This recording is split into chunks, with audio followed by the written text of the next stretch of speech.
So hello and welcome to the Expat Pod. My name is James, your host. Today I'm joined by Deborah. Deborah, we met via Instagram and just we're in some, niches, you could call it, trying to help other expats or people who want to be expats to explore what we like to live abroad, that kind of lifestyle and what it would take to do that. So I don't know if you could share a quick background about yourself, where you're from, where you've lived. That'd be great. Okay, well, it's great to be here, James. Thank you for the invitation. I love these contacts via social media because it's so rich. It's like the world is your oyster. So my name is Deborah Dahab. I'm an expat coach and intercultural psychologist. I've lived abroad for over 40 years, and I help people not only navigate the afterwards, which many times is what we think about when we need help, but I help also people prepare for the move abroad. So the afterwards isn't as difficult as it could be. I'm also an intercultural psychologist, and I have a coaching certification and many other certifications under my belt.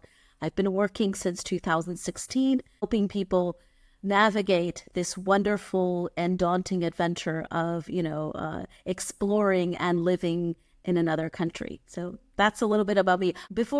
So might be important. I'm originally from Brazil. I've lived in the States. I've lived in France. I've lived in the UK. I've lived in Spain and in Portugal twice. And I think there's a country missing: Spain, Portugal, Brazil, US, and France. That's it. Yeah, that's all. Yeah, it's always quite exciting when you've got too many countries to list off. Yeah, I was like, yeah, that's it. That's it. Perfect. Well, we'll get into the main part of the podcast.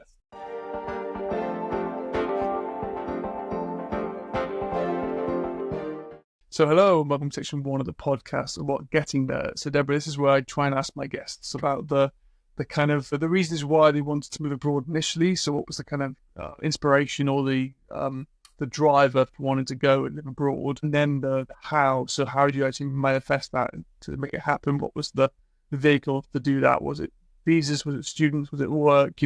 What was required before you had to leave? So let's start initially then. So when you were living in Brazil, what was the reason why you wanted to do your first move? Well, when I lived in Brazil, I was 1 year old. And the reason that I moved was because my parents took me. So I was an infant. I moved from Brazil to the States. I lived in the States for about 11 years. Then I moved back to Brazil. So I did an exchange program in the UK. So my motivation behind that was study. I also did another exchange program in France. My motivation behind that was study. I've always been, possibly because I'm a third cultural kid. Well, I'm not a kid anymore, but a third cultural kid adult. This kind of whole traveling and living abroad has been something that I've been very comfortable with, in a sense, and drawn to. I've always liked to experience different cultures. In my early life, the motivation was study. And actually, when I went to Spain in 2000, no, sorry, this was 1998. Okay, I'm giving away my age. I moved to Spain to get my MBA. Back then, I was in business. I have a business background. I used to work in marketing.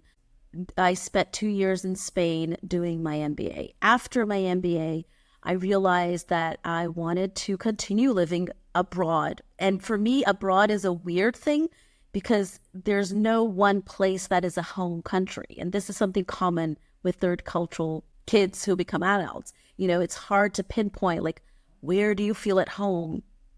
This is something for us, it's kind of hard to articulate.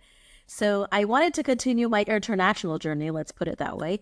And I got a job and I decided to move to Portugal. So this was 2001 to 2005. And actually, this was the first time, I don't know if I'm rambling or answering a question, but anyway, this was the first time. At this time, I moved for a job. Okay, I moved for work. And actually, I had a very hard time adjusting to Portugal that time. It was a surprise. It came as a surprise because on paper, my life was super perfect. I had a great job, earned good money, all the boxes were checked, but I wasn't happy. I wasn't fulfilled. So after 5 years trying to make it work, not making it work, I went back to Brazil, which at the time was the closest to home country that I had. So that time I moved for feeling I had failed in that country where I was. That was my motivation. And fast forward 8 years, I moved back to Portugal. And this time round, I moved for love because my husband is Portuguese. So I have all the different motivations you can imagine. Quite the story then. So going back to when you grew up in America, what part of America were you living in? What was that kind of like? Because I guess your formative years were very American. My formative years were in New England. So I lived in 3 different places, and I spent a total of 11 years. So I lived in Boston, New York, and then New Haven. And then when you went back to Brazil, did you go back to where your family are from? Yeah, so when I went back to Brazil, I was around 11, 12. I went back to a state called Bahia, which is in the northeast. And afterwards, I moved to São Paulo, which is the biggest city in the country and possibly the biggest city in Latin America. If not, Mexico City and São Paulo are, they're rivals in that title. And I did that to go to university. So I wanted to go to university, and I wanted to go to the best university in Brazil for business, and that's what I did. So in Brazil, I lived in 2 different places. And then when you went to live in the UK, then was your first kind of time moving abroad and learn. What was that like in terms of, did your university help you with that move, or? Yeah, it was quite daunting. It's a very good question because I was about 16 at the time, 16, 17, and I kind of like, it was an excuse to travel and to live abroad because I went to England to learn English. I was like completely fluent in English. I was like, well, I'm going to learn English. It was funny. It was more of an excuse. Like I knew that I only could get my parents to pay for that if I was going to study and not just, wander around. So I like to study anyway. So I went to England. I stayed in a city which I will butcher the name because the way it's pronounced is completely different from American accent, which is, I'm going to do my best. Please don't take this against me. I lived in Bournemouth. Is that good enough? Bournemouth? Bournemouth, yes. Bournemouth, yeah. But close enough to London to go for weekends and things like that. Yeah, so that was my main motivation. And France as well. So I lived in France as an exchange student, also during my university years, because then also, I wanted to experience not only a new culture, but I wanted to learn a new language. And that's when I really got the depth of learning French, when I stayed there. And when you had to apply for those kind of courses, did you get much support from your university or your education institute you were in before? How did you have to apply for visas and the accommodation? What was all that kind of journey like? Did you have boxes to tick and things to do before you moved? So when I went to England, I went on a student visa. So it was, as long as you paid for the course, it was really no problem. So I don't remember it. This was a while ago, some decades ago. I don't remember it being too difficult. Granted, things have changed a lot from then to now. So I think that rules and the whole landscape we're talking about when I lived in the UK, this was like late 1980s, early 1990s. So it was a whole different world. Okay, we're not what we're talking about today. And when I moved to France, or when I lived in France for my exchange program, I actually went within a program of my university in Sao Paulo. So they had like a partnership. So they received students from France, and in France received students from Brazil. So it's kind of like, well, that's the idea of an exchange program, right? So it was, I don't remember having to have any problem whatsoever with visas and all that because everything was taken care of by the university. Today, I'm not sure that would have been the case, but back then, that's how it rolled. Even when I lived in Spain, and this I remember a little bit more vividly, that I had, actually one of the reasons that I didn't stay in Spain was because I wasn't on a student visa. And being on a student visa, in order to stay there holding a Brazilian passport, I would have had, and this was look, this was, I don't know if it was pre-European Union, but when I went there, it was pre-Euro. So I paid my course in pesetas. This is how old this is. And I remember that I actually wanted to stay in Spain, but I couldn't find a job in time because I needed a company to sponsor my work visa. I ended up moving to Portugal because that's where I found a job. And then in Portugal, I got a company to sponsor my work visa. Is it easier being Brazilian to get a visa in Portugal with the inherent connection of language and past, or is it still quite difficult?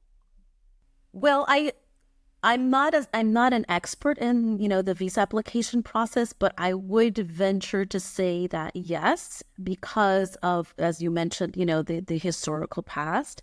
And as of today, and we're talking April 2024, Brazilians that come to Portugal can come on a tourist visa, and then it's called they manifest their interest. They show their interest in staying, and they can get a job and prove that they have means to support themselves, and then go through the visa process inside the country already. This is not true for other countries. I don't think Brazilians can do that in France or the UK or anywhere else. You kind of have to have the visa prior to entering the country. So yes, I would imagine that for Brazilians, there as of other nationalities that have an historical past with Portugal. I would imagine so. Don't quote me on that because I'm not a specialist in that. Yeah, that's true. With the language connection, it might be somewhat of a closer bond than other countries, just because it's not many places speak Portuguese. Yeah, you'd be surprised though. When I lived in Portugal the first time, and one of the reasons that looking back right now, that I think it didn't work out was that I had also this expectation that communication-wise it would be easy. Except, even though it's the same language, it's kind of like, someone from the deep south of the US moving to the depth of Scotland. Speak the same language, but will they be able to communicate? I don't know. You know what I mean? Because the construction is different. Some words are different. The accent, not to mention the accent. I remember having a very hard time communicating. And one of the issues that I suffered a lot with back then is that, I used to work in marketing. So I worked in a company and, had to send emails and had to deal with internal politics and all that. And I wasn't used to the whole hierarchy thing that is very present. It's still present back then, even more so. The professional relationships in Portugal. So everything is like you back then you had to treat people a certain way, like doctor, engineer. You had to use their title or else you were being disrespectful. Now, I came from learning Portuguese in Brazil, where it's super laid back, very informal. It took me by surprise. So it's not only about the language, but the nuances of the language, And so I remember spending so much energy before approaching someone. I was like, oh my God, how should I address this person? I don't want to. And then it's a double whammy, because if you address someone in an informal way and they expect you to create this formality, you're offending them, right? If on the other hand, if you are formal and they see you as a peer, you're also offending them because you are creating an unnecessary. So it's like, I can't hear. So I had a very, very hard time communication-wise because of that. So for daily stuff, it's fine. But when you go into the nitty-gritty of professional relations and, and that, especially in a corporate environment, it can get tricky. I can tell you that. It can get very tricky. No, it's very interesting because I had a friend who, similar to yourself, I think he grew up in Germany. He moved when he was 13 to the UK to study, and then did his bachelor's degree in the UK. And he'd always say he's fine conversationally in German, but could not do his job in German because he hasn't learned formal German. He's learned colloquialism. He's learned, conversational, fluent in that native speaker. When it comes to engineering terminology or business terminology, he's never learned that in his home language. So it only took him, when he moved back, he was able to do it by getting a job, but it was very much like, I don't know what any of these words are because I'm going to have to learn them. So it's got like a professional dictionary, effectively, you need to get in your own languages. Absolutely, absolutely. I think it's very similar. So I really had a hard time because in my job I had this expectation that it would be easy, and so I kind of maybe underestimated the challenges of communication. Yeah, so then going forward to your second time going to Portugal then. So obviously you'd gone back to Brazil. Was there something you'd missed? Or obviously you said your partner was Portuguese. So did he move with you back to Brazil and you started a life there and then? No, he never lived with me in Brazil, and I moved to Portugal again for the second time. And this was actually the moment where I had this realization that I need to make this work. I mean, I can't just say again, I couldn't adjust again. I mean, I couldn't use the ignorance card, right? I wasn't ignorant anymore. I knew what to expect, but I didn't have the tools to make it work. I knew I needed to do things differently, but I didn't know what and how, if that makes sense. So that's actually what prompted me to get an education, quite literally. That's why I started my master's in intercultural psychology, because I did it for me. It's like, I need to get a grip and make this work, and it didn't before. So I need to understand what went wrong and how can I do things differently / better. And the thing what happened was when I finished or during the master's, so many light bulbs went off, and I was like, oh my God, I had no idea this existed. I had no idea there was this area of research. I had no idea there were acculturation strategies. I had no idea what integration was. We throw this term around so much, assimilation. I use that term like everyone else uses. And then I realized I can do stuff with this. And then I kind of came to a conclusion like, if this is helpful to me, I'm sure it's going to be helpful for other people. We just don't know what we don't know. And then kind of my business sense kicked in. I was like, okay, how can I make this, useful for other people and create a business out of it? So that's kind of like what prompted me to help others and to do what I do today, because I needed to help myself first and foremost. Completely. I think we have a similarity there, because I made this podcast and myself as well. Obviously, different level of my knowledge was very much on the job learning as opposed to academic understanding of it. I just wanted to chat to people who had similar ideas and similar processes, and sure you would analyze that and understand the reasons why, or the root cause of our feelings is just like this, it's dark, or we don't like this because you spend 2 hours in the supermarket trying to buy groceries as opposed to half an hour because you have to read different languages. My God, yes. That's the practical side of it. Exactly. So much, yeah. I can't imagine, sometimes I tell people, like, especially in France, because that was the place where I had the most challenge language-wise. I can't tell you how much money I wasted buying the wrong thing and then only realizing at home when you open the package, this is not what I wanted. And the beauty of having studied intercultural psychology is that it's not clinical psychology. I don't psychoanalyze anyone. There's no therapy or counseling. It's really the study of how we relate to groups of people, being a culture, and how groups relate to us and how groups relate to one another. I find that super interesting. And that's how I think I can help others, because that really helped me. I'm sure we'll get into in terms of what you're helping us towards the end of the podcast, in terms of how that can be for your learned and understood methods and experiences can help people prevent mistakes that we've all made as expats. But I'm sure we can get into the what you did in those countries in the next section of the podcast.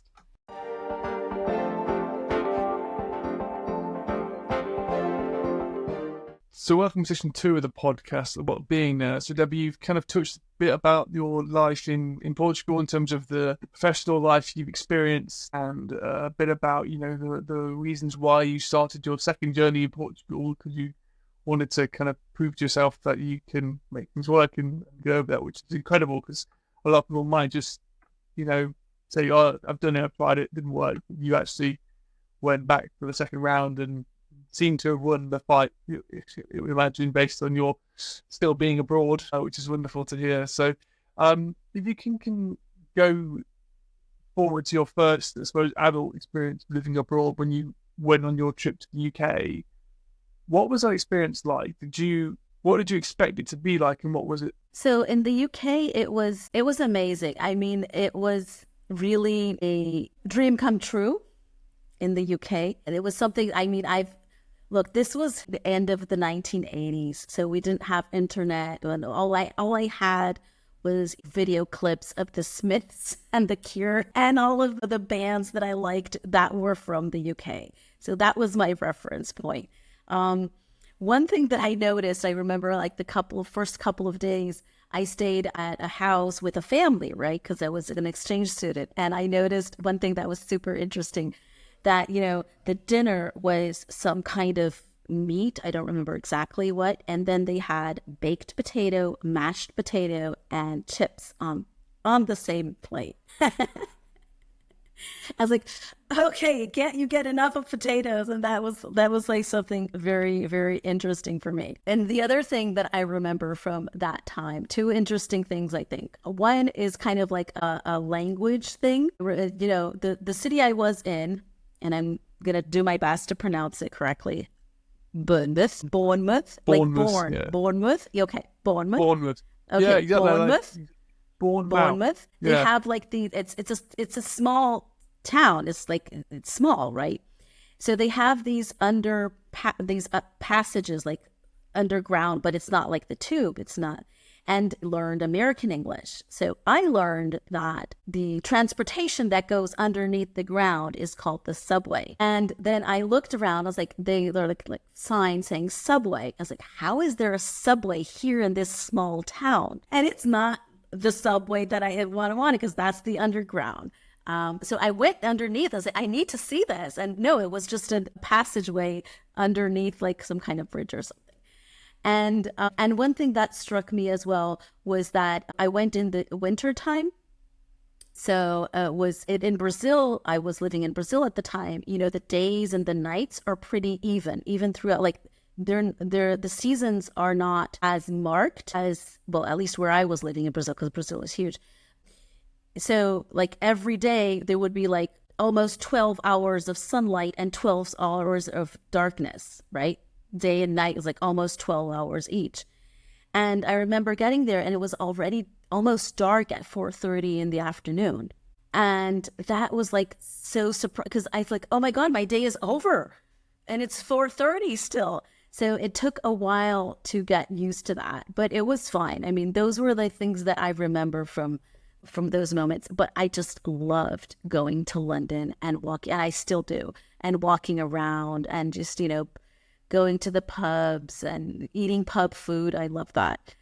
Yeah, it's one of the great things about Britain is pub culture. Something which I missed when I lived away, because it didn't really exist it doesn't really exist anywhere else in the way that we do it. Maybe Ireland's probably the second closest place to it, because it's quite a similar culture of pub culture, but it's quite a social, like second home, being in one's front room kind of situation.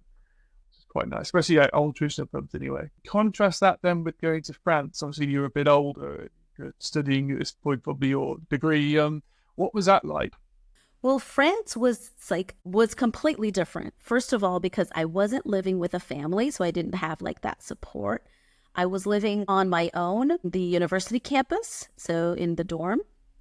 So I had to do my shopping. I had to do all that, right? I needed to kind of function a little bit more towards adulthood than I have in the previous trip. And so I remember, like going to the supermarket, and this was pre-smartphone, pre-Google, you had to rely on old school maps and things like that, right? So I remember going to the supermarket and just having no clue what to buy. No clue. I did know a little bit of French, but not enough to really get by. And it was interesting because I just spoke. I remember like the first 3 weeks that I got there, this was like one of my toughest memories. I actually got sick during the first 3 weeks. I had a very bad sore throat, had a fever, and I had to go to the doctors at the university. I didn't know, so I had dictionary in hand to say I have a sore throat. I didn't know how to express that. And I was sick and I was lonely and I just wanted my mommy and things like when you're sick, you would just, I want my mom, I want, some warm soup. But I was super fortunate to have, this is something that they did in the university. They had like buddies. So each exchange or foreign student had a French person that was like their buddy and, to show them around. And my buddy, Guillaume, he actually helped me a lot. He brought me soup and he helped me out and he kind of took care of me while I was sick. We're still friends today. This is like 30 years ago. We're still friends today. And he married my best friend, the Finnish girl there. So it was just, this perfect combination of amazing people. I remember it was kind of like this glimpse of being an adult. So we would go to the markets in France, to the cheese markets, and they had the products that weren't like 100% perfect that they couldn't sell. They would sell for like a bargain, and we would buy croissants, we would buy cheese, we would buy Nutella. At the time, Nutella was this big thing you couldn't find everywhere. I would just have a blast and have, brunches and things like that. So it was like the camaraderie, in the beginning, I was extremely lucky because I had my buddy, I had Guillaume. He really helped a lot, to like choosing the classes, understanding things. So much so that at like towards the end of my stay there, I was earning, money teaching English to French people because I wanted money to travel. I needed to make some money. It's like, okay, I'll teach you English. And, and that's how it ended up. And they helped me a little bit with French as well. So I have great memories of. I have only good things to say. I mean, I was living in a city called Rouen, which is like it's in Normandy. It's about an hour and a half from Paris, and it was just the perfect environment. Like the college town and just amazing people. So I think I was very lucky. Who knows? Or maybe you attract luck. I don't know. That's not for me to say. Oh, wonderful. So then you went to Spain next. Obviously, back to Brazil. Then you went to Spain for your master's degree, your MBA, sorry. Had you been working for a while before that?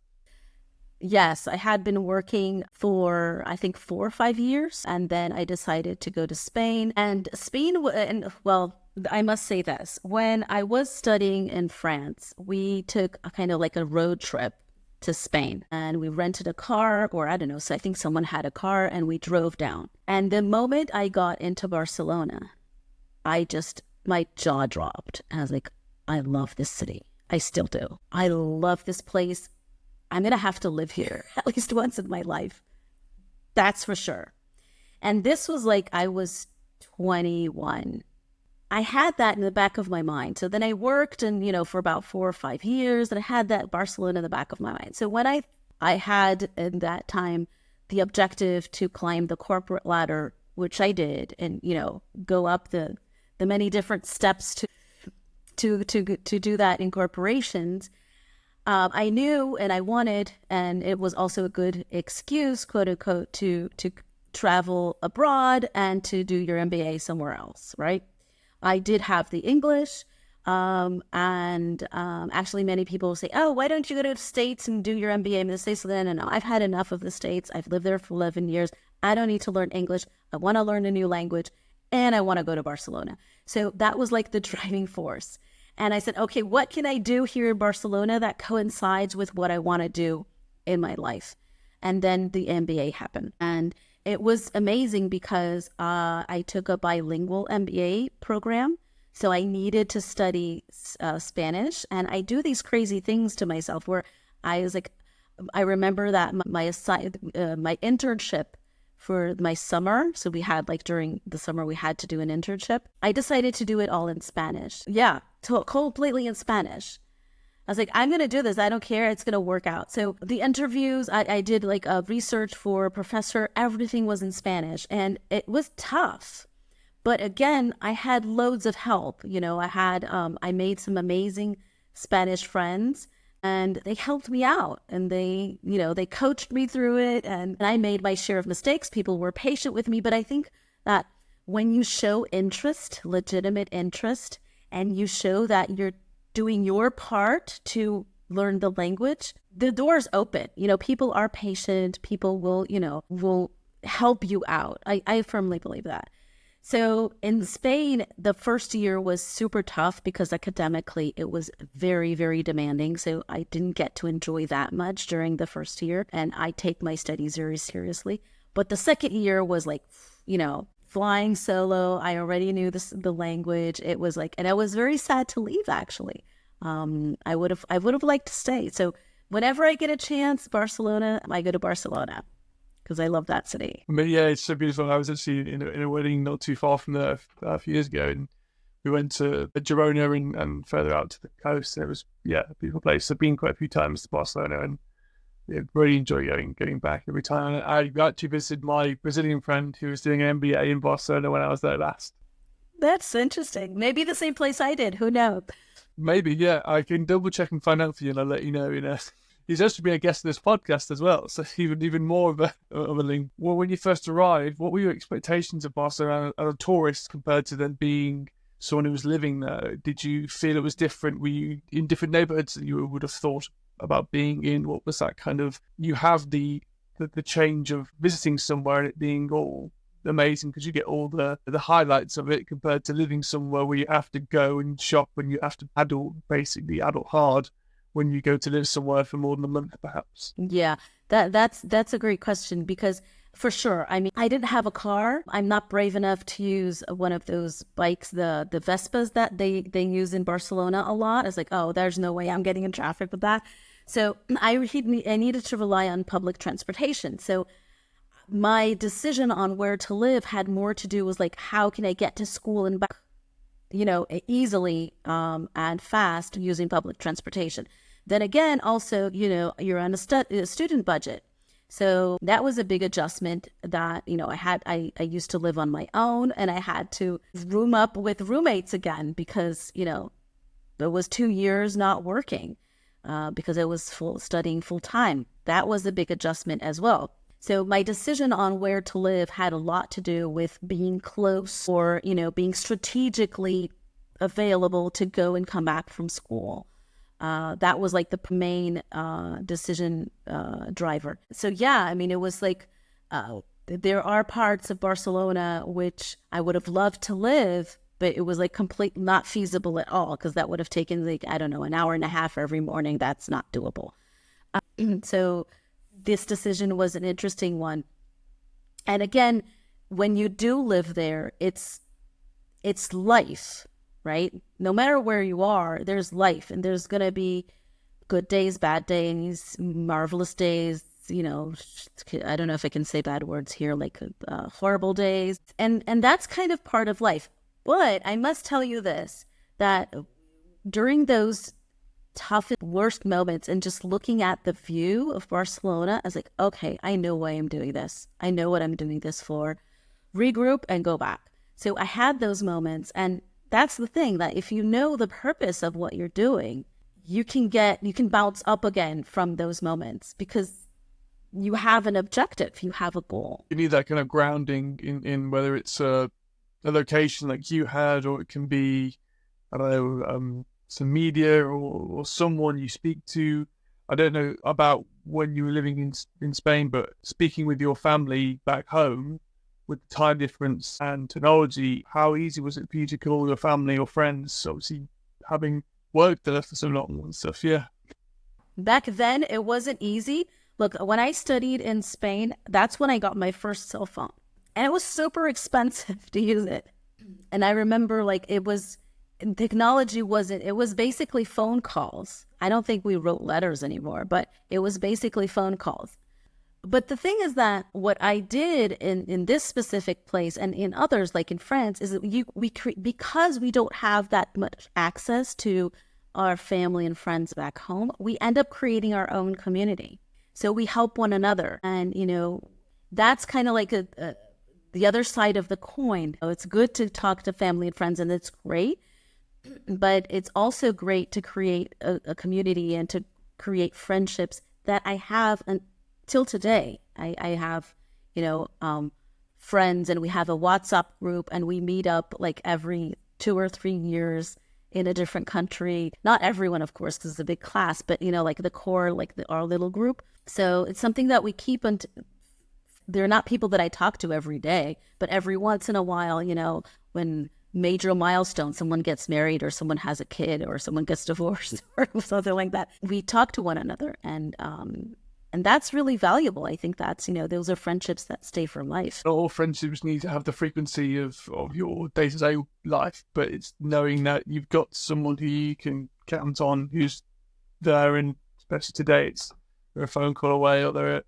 Skype away, or Zoom, or whatever you use. Whereas you're right, I think that's probably one of the biggest barriers that people have today moving abroad. Is it's so easy to stay in contact with people you already know from home, and you spend less time then finding more people to hang out with where you're living, building that network, building that community where you are. For that, if you need some help in, whether it's a government document you need help filing or something, you don't know as many people to help you, or if you find yourself on a Wednesday night with nothing to do, you don't know as many people to go for a drink with, or play sport with, or go to cinema, or something. You haven't got the depth of network as maybe you had before. I don't know, communication became so much easier with everyone back home, and everyone had it in their hand, because you kind of had to make do because there was no other option.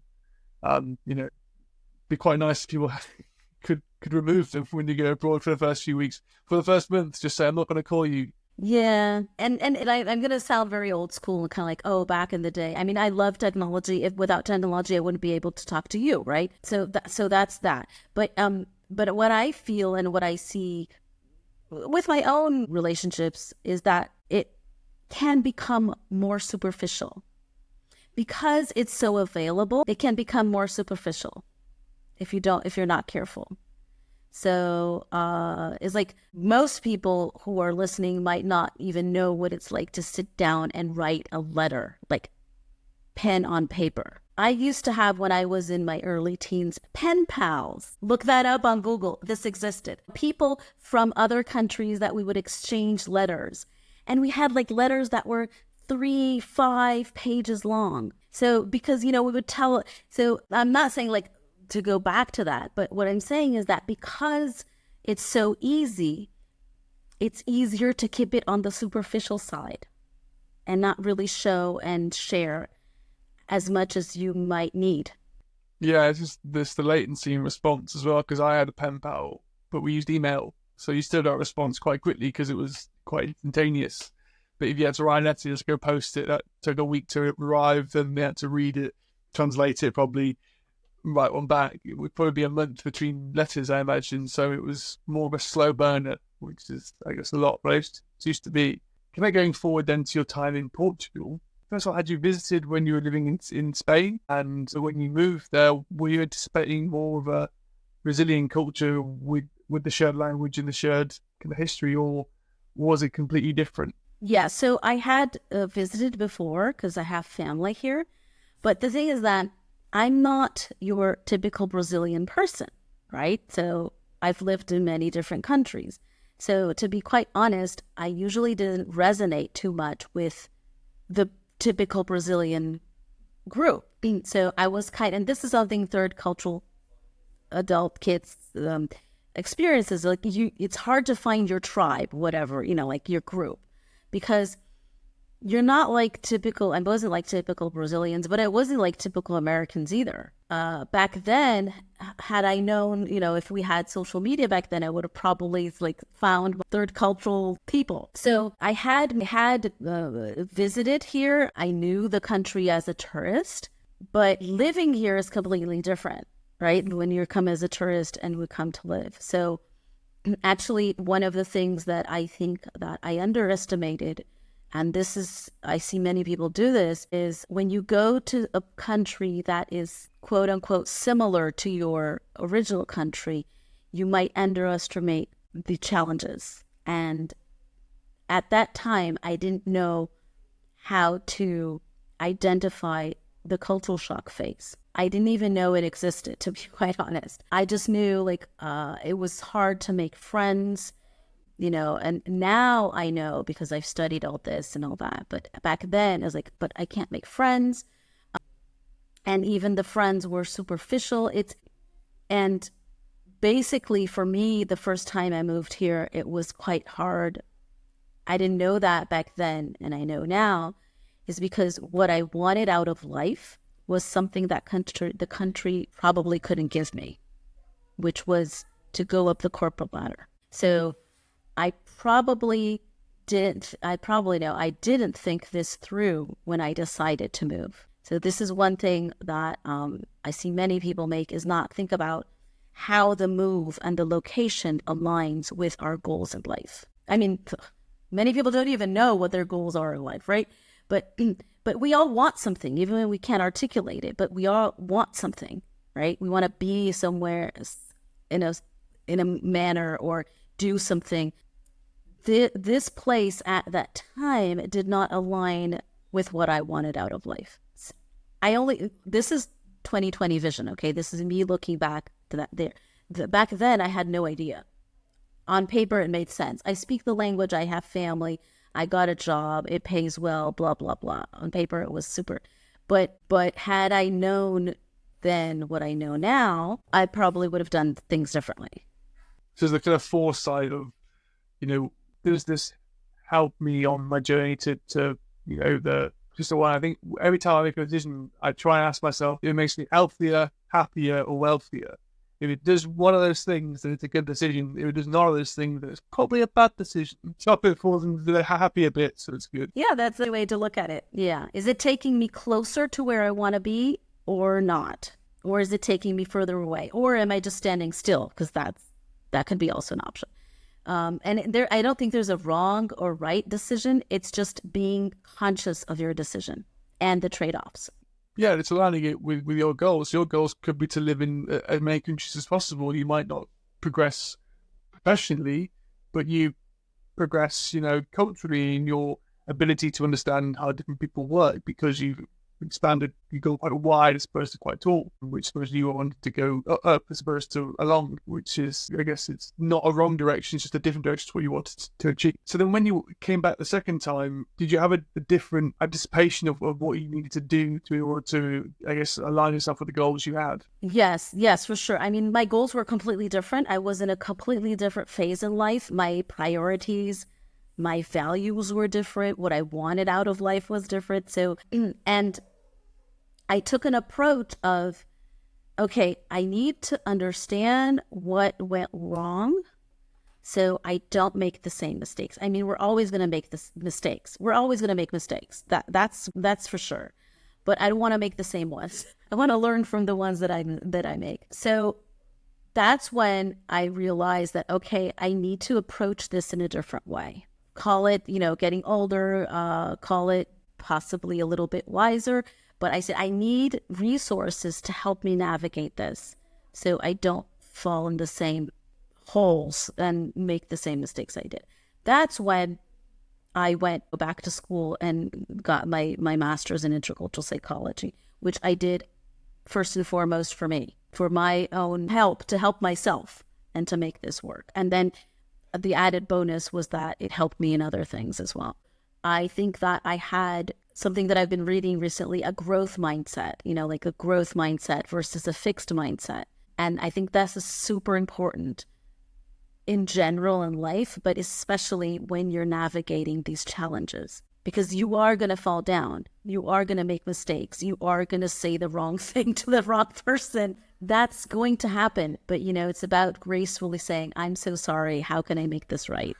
And learn from it. And how can I not do this again? How can I try a different way? And not beat yourself too much about it in the process. And completely agree with that. And it's, being kind to yourself is probably a lesson we can all learn, or kinder, because even if you be kind, you think you're kind, you can always probably be a bit nicer. We're all our biggest critics, looking to find fault in what we do, because it's an easy way, it's a scapegoat for not pushing ourselves further. It's a good reason to not do anything. So wonderful. there anything else you wish to kind of elaborate on in your time abroad before we're going to go into the next section about advice for people?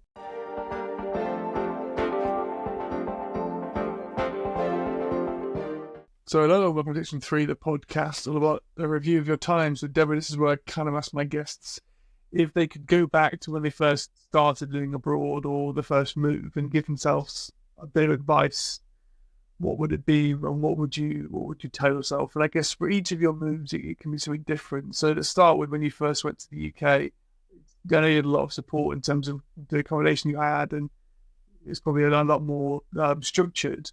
Would you have told yourself something different? Would you have tried to extract more out of the experience? No, I think that experience was, I think I got the juice out of it. So it was exactly what I wanted. I was young. I had the support. One thing that I think that I needed and I did have was the support of, a family environment.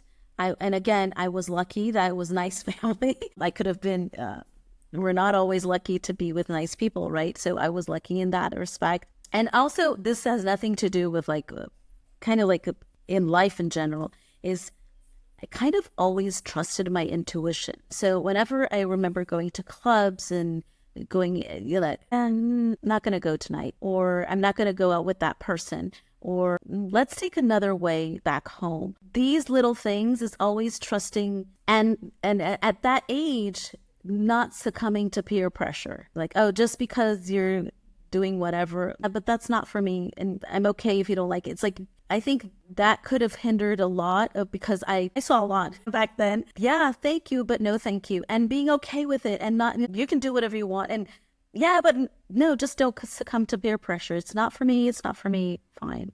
I think this is true in general in life, but in that trip, especially, I thought that because it was like 17, 16, 17. So that's like a very ripe age for these kinds of things. Was that a similar situation when you went to France then? Because you were a little bit older, but still.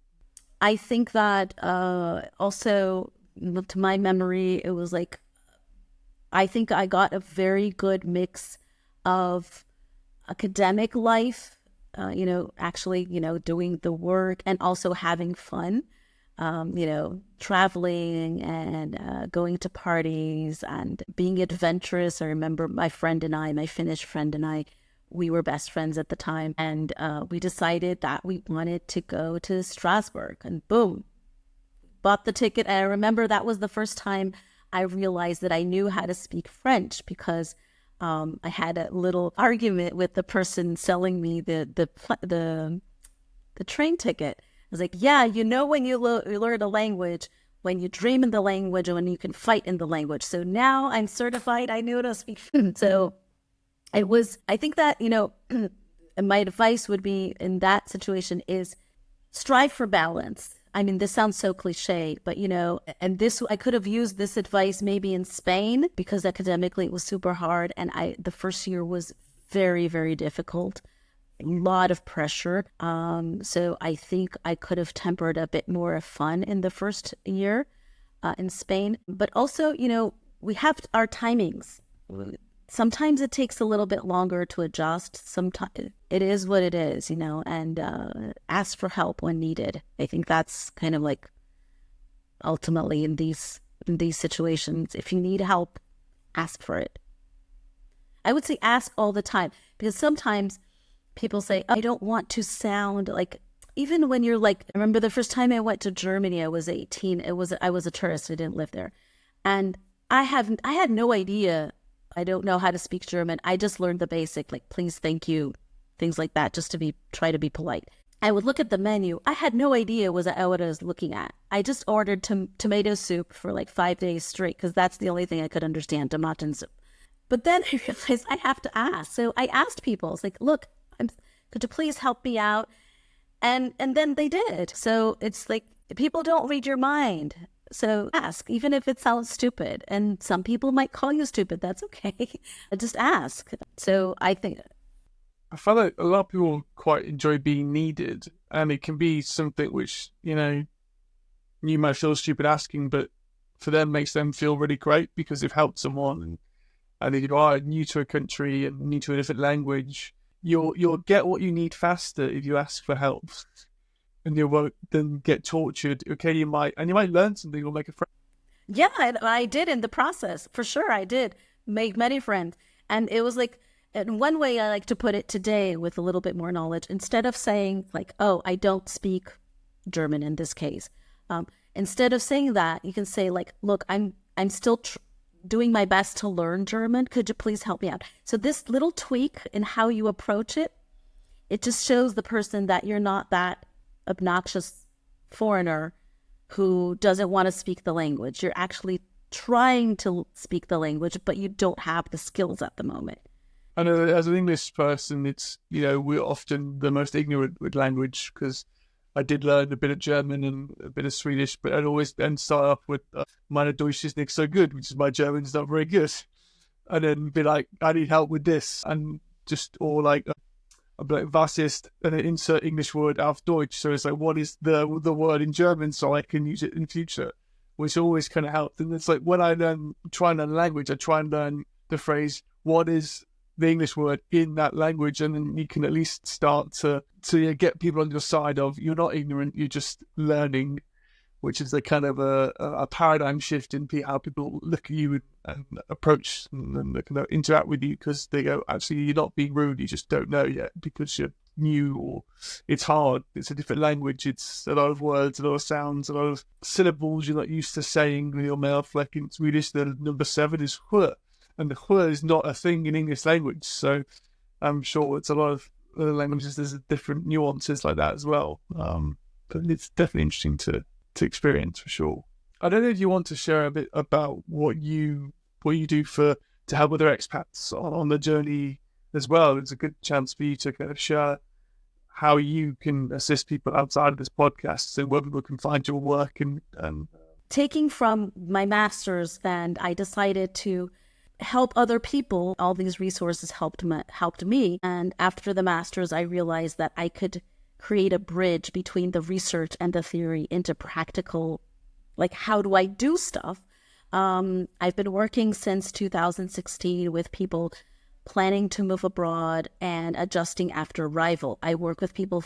I don't work with any specific country, because as I've lived in many countries, these processes are transversal. It might be a little bit difficult, more difficult in one sense in a certain culture, or a little bit easier in others, but overall, they're commonalities. So I help people navigate these things, these processes, and I've realized over time that it's very important also to prepare for the move. Not only help people after the move, but the better you know how to prepare, how to create closure, how to, part with your things, how to decide where to live, all of these things. So I've been working one-on-one in group programs, and I have a membership called Expat Journey Program that has a pre-move roadmap and a post-move roadmap, so people can navigate from the moment they have this kind of like inkling, like, I think I want to live abroad. What should I do? Until they feel happy, content, and adjusted in their new location. So I think that resource encapsulates like my almost 8-9 years working with people from completely different backgrounds, different countries, helping them have this roadmap. Okay, first you do this, then you do that, then you do that, then you do that, then you do that, then you do that. Of course, respecting everyone's individuality, but it's basically like tools and resources to help people. And then live workshops, Q&A sessions, a community with people who, because it's very important to have that community. It can be very, very lonely. With a community-based approach, where not only me, but other people who are further down the line or also in the same moment can help one another in the expat journey. That's why it's called Expat Journey Program. Wonderful. Well, great. Is there a website people can find you on for that? Or?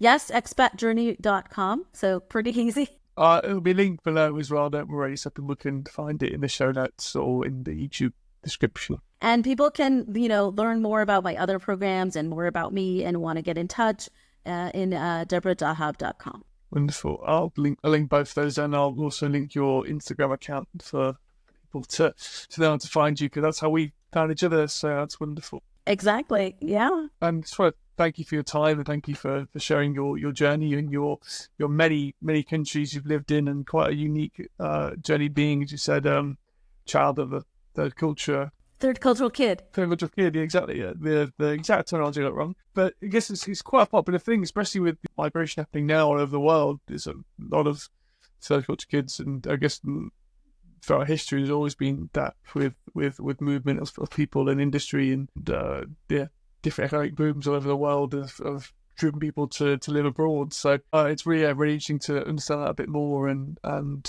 get more empathy on what it's like to experience that. So thank you for that. And if you have enjoyed the podcast and found some little bit of information, please let us know in the comments. Please do support us by subscribing to it and following us on whatever social media you have or want to get involved with. And as always, we'll see you next time, the Expat Pod.